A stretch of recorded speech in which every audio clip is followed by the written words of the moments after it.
You won't hear this in the mainstream media, but the Russian defense minister just held a press conference that has huge, grave implications for NATO, Turkey, and Russia when it comes to the fight against ISIS. You could watch this video in the description below. Of course, we're going to have all the sources directly in the description, so you could click and watch. But if you don't want to watch the 30-minute press conference, we will quickly break down the revelations that the Russians have just brought forward to the world when it comes to the global fight against ISIS. The Russian defense minister said that airstrikes by Russia in Syria have helped stop the illegal oil turnover by ISIS. He also said that the Turkish president and family are involved in business with the Islamic State ISIS oil. He said he will continue strikes in Syria on the oil infrastructure. He also said that there are three major routes by which the ISIS Islamic State is using to direct its illegal oil trade inside of Turkey,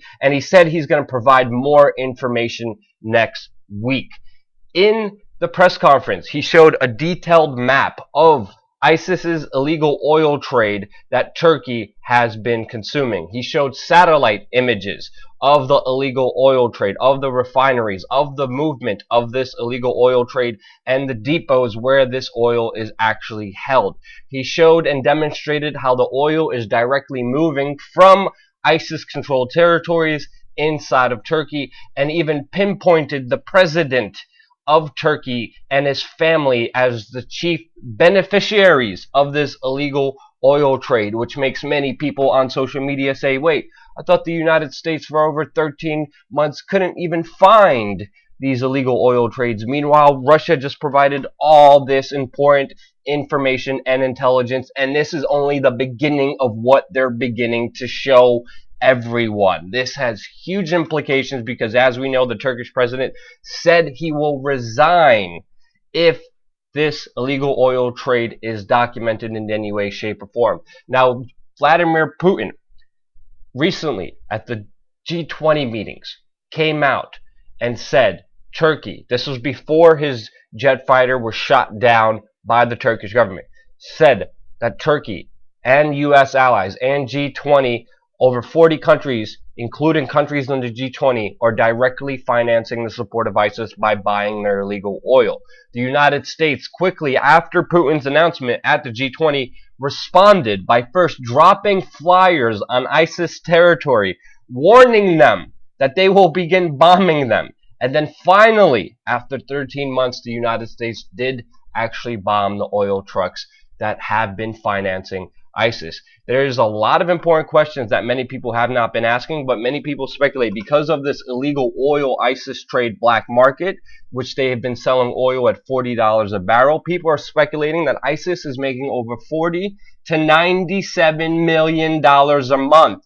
That is way more than any criminal organization needs to finance their illegal operation and to hire mercenaries. This is why ISIS is as powerful as they are, because they are receiving 40, some experts say, to $97 million a month, directly supported by US-backed allies and NATO countries who are financing their and ISIS. Again, if you look at how horrible this criminal organization is and the devastation they lay on the Middle East, you understand how huge this implication is. And if you cut off their money, they won't be able to hire mercenaries, they won't be able to finance their illegal operation, and they could be fully stopped. It looks like Russia is doing everything in its power to make sure right now Turkey and NATO will cut off their alliance to ISIS. Even Donald Trump, on the national stage, on the radio show, it said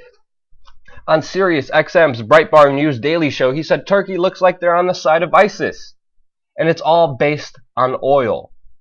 And this, again, is a huge turning point with the fight against ISIS. As we know, the United States, as we reported to this yesterday, said that they are sending more forces on the ground inside of Iraq and Syria to supposedly combat ISIS. As we told you yesterday, the numbers of special forces are insignificant and will not make a dent against ISIS. Well, the Iraqi government, the prime minister, just came out and said Iraq does not need foreign ground combat forces on Iraq land. He says the United States, you are not welcome here.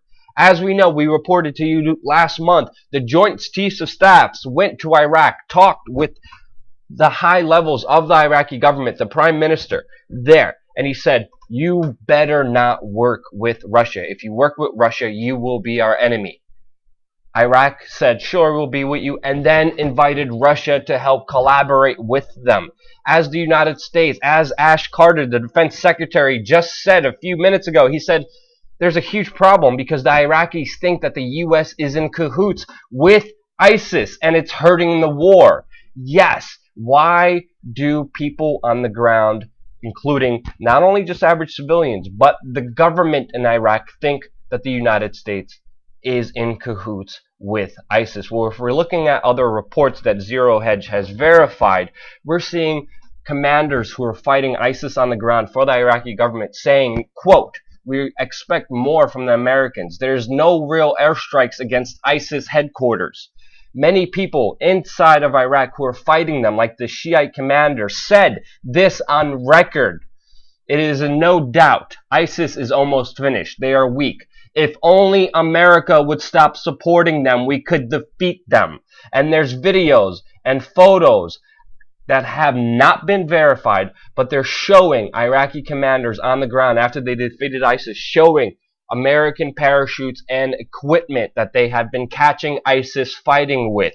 And the ISIS commanders who are retreating and the Iraqi military who's coming in are making this video saying, look, these are all American supplies that these ISIS fighters have. We're seeing the parachutes from the American aircraft come in and resupply ISIS as they're about to be finished, as they're weak, and we could defeat them if only it wasn't for the Americans. This is huge.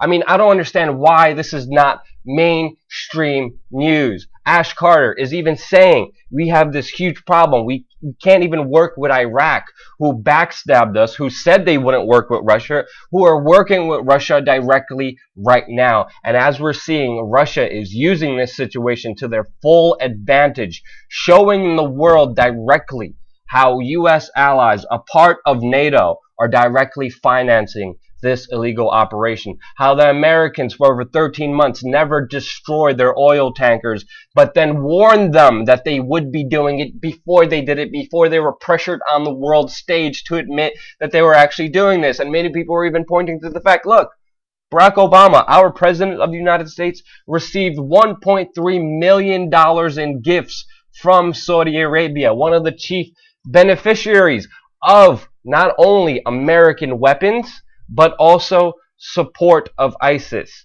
And as the Free Thought Project put it eloquently, Obama accepted $1.3 million in gifts last year from a country who beheads more people than ISIS. And as we know, Saudi Arabia has been pushing for the support of ISIS, sending in also a lot of heavy weapons that the Iraqis have been catching, along with the Iranians that are fighting alongside of them to defeat ISIS. This is huge news, and no one in the mainstream media is talking about it. You're only able to get this real verified news with sources that you could verify in the description below, because you should only believe yourself. You should only fact check yourself. I can only do so much. Everyone makes mistakes, but damn it, this is huge. And the Russians next week are going to come out with even more information directly showing how our own people are financing our very own worst fear. Get this information out there to everyone, because everyone needs to know this. I want to thank everyone from the bottom of my heart from supporting us on Patreon, for donating to us on wearechange.org/donate, making this independent media possible. We only have you, and because of you, we're able to continue this operation, and I can't thank you from the bottom of my heart for giving me this opportunity to speak to you. Share this video with your friends. Of course, subscribe. We're going to have a lot more content coming here your way on youtube.com/wearechange.